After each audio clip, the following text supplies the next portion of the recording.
Big ups to the Last Toy Store for sending this out. Check them out this holiday season with a whole bunch of deals at the link in the description. Dragon Ball, horror, kaiju, and more. Steven's Toy Reviews. Hey there, collectors. It's going to be Steven here, and welcome to another NECA horror action figure review, where today we're going to be taking a look at NECA's Deluxe Ultimate, whatever word they're going to be using now, Dog Thing action figure set, where we're going to be having this just in time for the holiday season at about $60 or so. And that is fantastic, because this is something NECA has been sort of dragging their feet on with all of the different possibilities for the Thing horror figures, whether it's going to be this thing, that thing, or the other thing.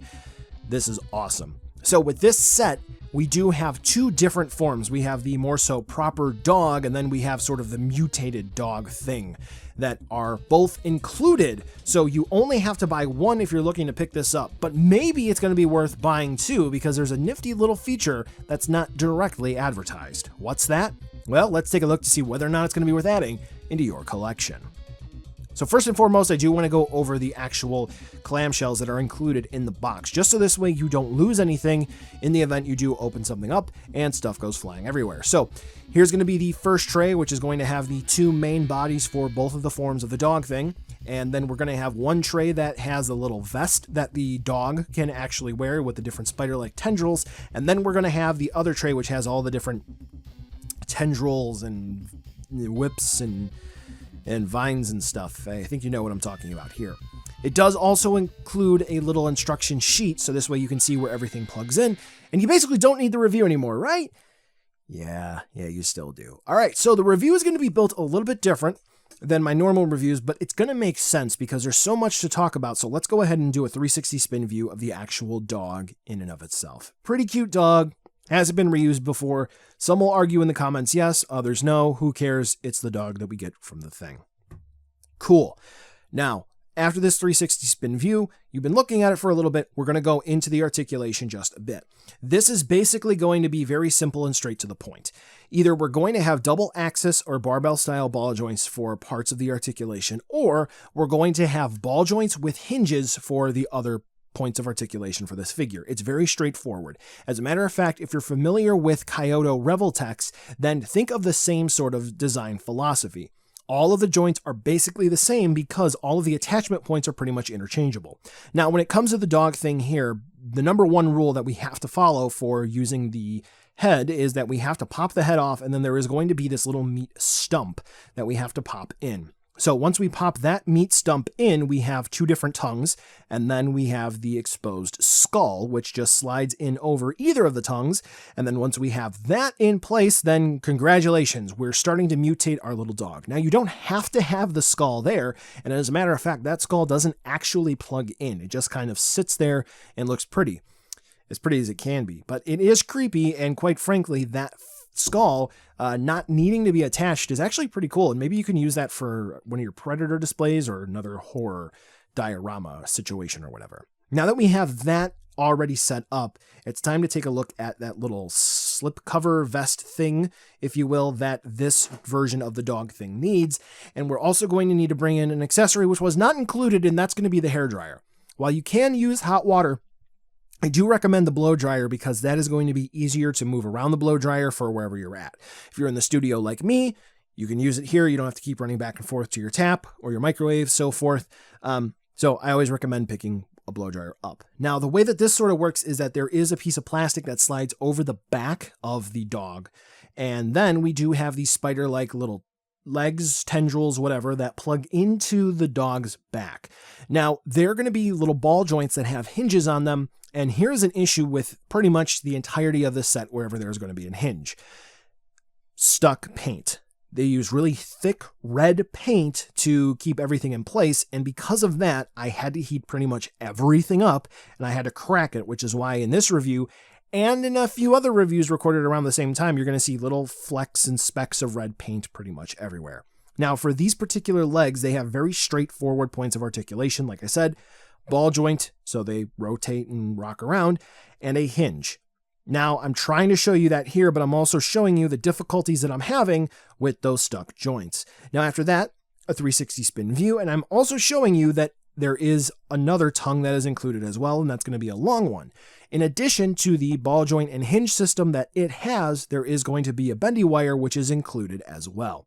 This is going to be effectively the fully mutated dog form of the thing here, if that makes sense. But there's going to be one other small gimmick that is going to be included here with this version of the transformation. In the instructions, it shows that you can pop off the 2 legs of the dog, which you can, but if you are going to do that, keep in mind that the actual ball joints in and of themselves need to be popped out from the bases of the legs. But with this, you can pop in the little tendrils or the whips or whatever from the other form of the dog. But with this, there's none that specifically pop in and stay in. They just sort of fit in by friction, if you will. And they look cool, don't get me wrong, but they're okay. Those ball joints, they just kind of sit around and they don't really do much. So if you would like to do this with your dog, then you can. That's pretty cool. But with that in mind, let's go ahead and move on over to the mutated dog thing.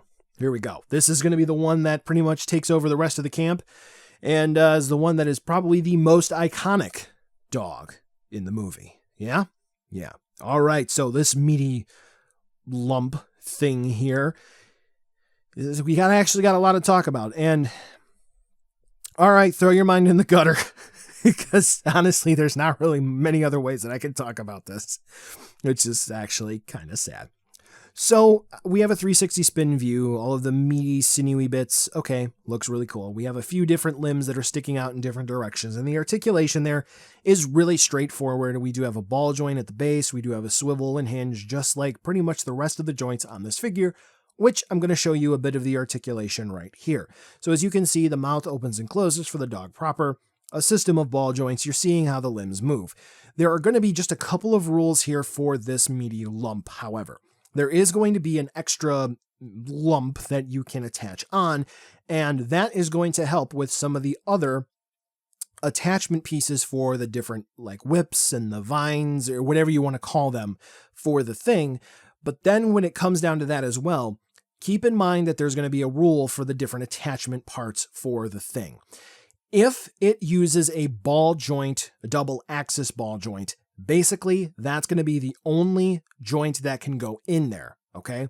If it doesn't, then you can pretty much swap around any of the tendrils, any of the whips, any of the vines, etc.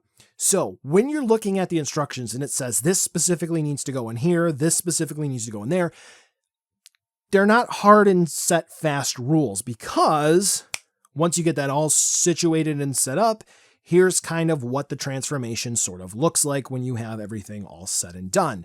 Now, I know I did just skip over everything, but here's the reason why. I took about half an hour to really fiddle with this and finagle it, and here's the situation. I really tried to... There's no other way to say this. I experimented with pretty much every hole on this thing, and now I'm on a watch list for making that statement, and pretty much the 3 with the limbs on the back end of the dog, those were the only ones that could use those small tan ball joints, the barbell style ones. I really couldn't experiment with any others.